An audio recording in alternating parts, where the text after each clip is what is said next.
The puppy did not have a very prepossessing appearance, and he wasn't too playful. But this did not prevent his owners from sitting in a circle around him and admiring him. They debated as to what he should be named. The youngest one suggested, "Why not call him Tiger?" "Every other street mongrel is named Tiger," came the reply. "Why not Caesar?" "Caesar? If a census was taken of dogs, you would find at least 15,000 Caesars in South India alone. Why not Fire?" "It is fantastic." "Why not Thunder?" "It is too obvious." Then someone suggested Attila, and a shout of joy went up to the skies. But as time passed, our Attila showed a love of humanity which was sometimes upsetting. He stood up 20 inches high and had a large frame and a forbidding appearance on the whole. But that was all. A variety of people entered the gates of the house every day. Mendicants, bill collectors, postmen, tradesmen and family friends, all of them were warmly welcomed by Attila. The moment the gate clicked, he became alert and stood up looking towards the gate. By the time anyone entered the gate, Attila ran forward. But that was all. The person had only to stop and smile, and Attila would melt.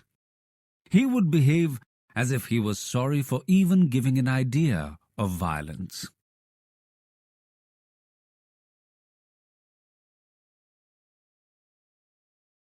He would lower his head, curve his body, tuck his tail between his legs, roll his eyes, and moan as if to say, "How sad that you should have mistaken my gesture.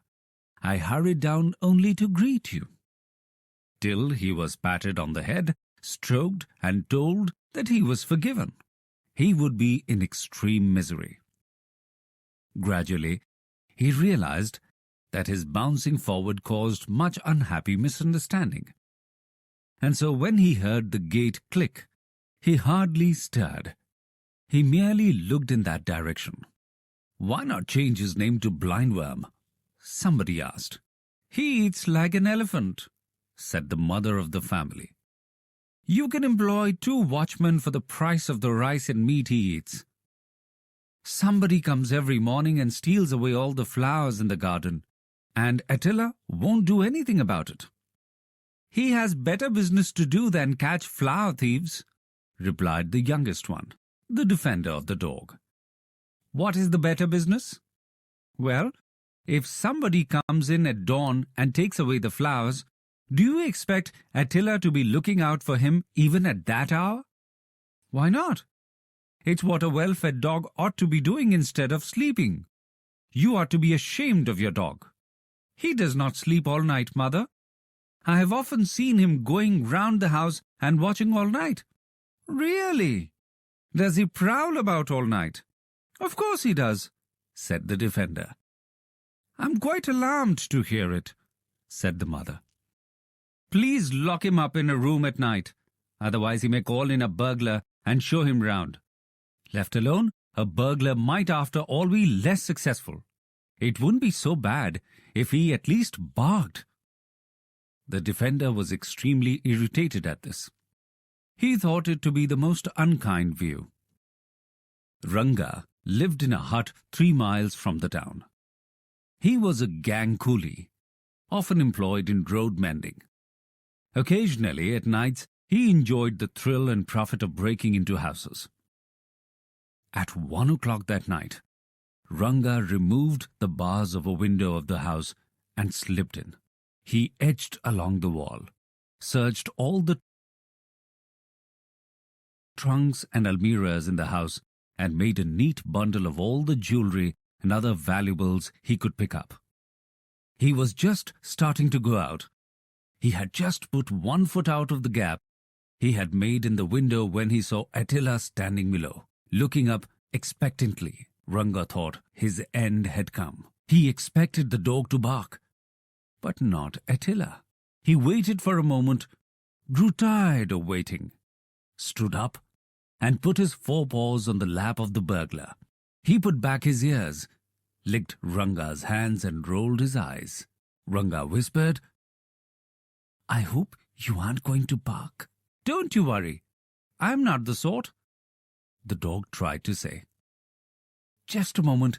Let me get down from here," said the burglar. The dog obligingly took away his paws and lowered himself. "See there?" said Ranga, pointing to the backyard. "There is a cat." Attila put up his ears at the mention of the cat and dashed in the direction indicated. One might easily have thought that he was going to tear up a cat, but actually, he didn't want to miss the pleasure of the company of a cat if there was one. As soon as the dog left him, Ranga made a dash for the gate. Given a second more, he would have hopped over it. But the dog turned and saw what was about to happen, and in one spring was at the gate. He looked hurt. "Is this proper?" he seemed to ask. "Do you want to shake me off?" He hung his heavy tail down so loosely and looked so miserable that the burglar stroked his head, at which he revived. The burglar opened the gate and went out, and the dog followed him. Attila's greatest ambition in life was to wander in the streets freely. Now was the best opportunity. Attila liked his new friend so much that he wouldn't leave him alone even for a moment.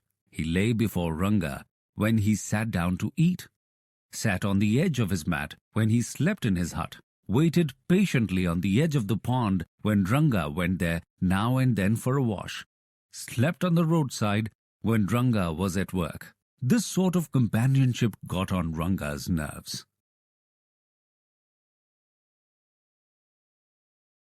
He implored, "Oh, dog, leave me alone for a moment, won't you?" Unmoved, Attila sat before him with his eyes glued on his friend. Attila's disappearance created a sensation in the bungalow. "Didn't I tell you," the mother said, "to lock him up? Now some burglar has gone away with him. What a shame. We can hardly mention it to anyone." "You are mistaken," replied the defender. "It is just a coincidence. He must have gone off on his own account. If he had been here, no thief would have dared come in. Whatever it is, I don't know if we shouldn't after all thank the thief for taking away that dog. He may keep the jewels as a reward for taking him away. Shall we withdraw the police complaint?"